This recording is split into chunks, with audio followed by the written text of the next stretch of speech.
Ready, Mr. Chairman Sir, at the outset I thank the honorable members for their kind references to me. So far as the budget proposals are concerned, the main criticism was not with reference to the various items of expenditure, but that there was no need for the taxation proposals. One honorable member said that a finance minister could not be popular with taxation proposals.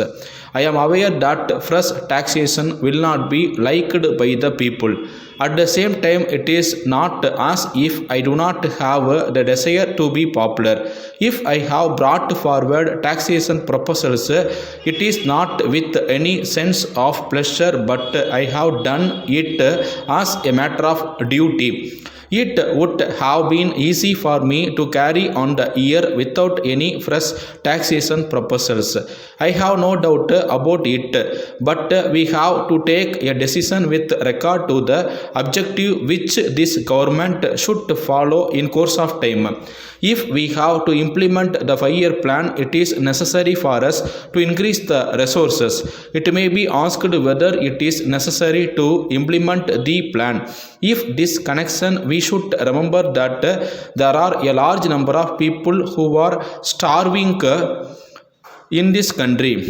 I have no doubt that they have been longing for a long time that their condition should improve. It will not be fair to tell them that it does not matter if they suffer for some more years. I am sure that I should not do so. I must tell them that I am doing my best in the matter and that I am going forward as fast as possible so that their condition may improve to the maximum extent possible under the circumstances. When we come to the conclusion that the government must do their best to raise the standard of living of our people, it is necessary for them to raise revenues as much as possible from those who can afford to pay them. That is why I have come forward with these taxation proposals with a view to seeing that we are in a better position to implement the plan which may raise the standard of living of the people to a great extent. So far as the taxation proposals are concerned, it was pointed out by some honorable members that though resources were necessary to implement the schemes, we should find ways and means to reduce expenditure. There is no doubt that the plea is put forward on the basis that there is scope for reduction of expenditure. I have examined this question and I have found that it can be done by cutting down salaries or by retrenchment of personnel. As regards cutting down of salaries, I think honorable members are not fully aware of the pattern of government service with regard to pay. It is said that we should cut down the salary of those drawing high salaries, but I would like to point out that most of them belong to all India service and we cannot make any cut in their scale of pay. Then when we deal with the question of retrenchment, it should be borne in mind that the higher category of officers are very limited in number.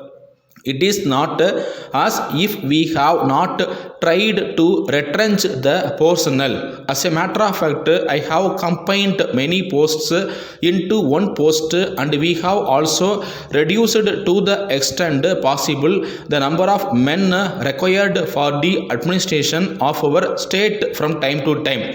Letter from the manager Varuna and Company, Lucknow to Messrs. Padmanabha and Company, Pobal. Dear Sirs, I am inform you that I brought your letter before the board of directors at their meeting yesterday.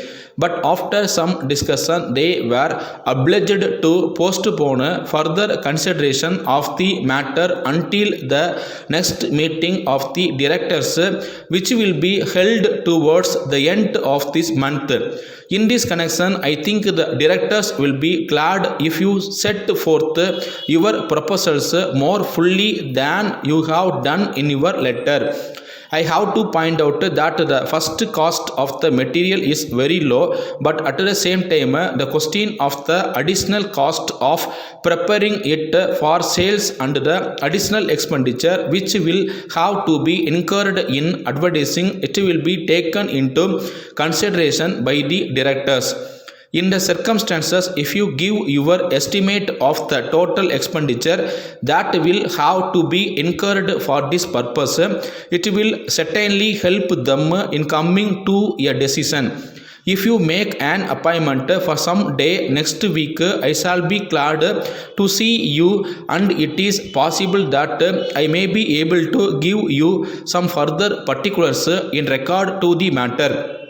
In the meantime, I have great pleasure in enclosing a copy of the director's report published last month. I hope to hear from you at an early date. Yours faithfully.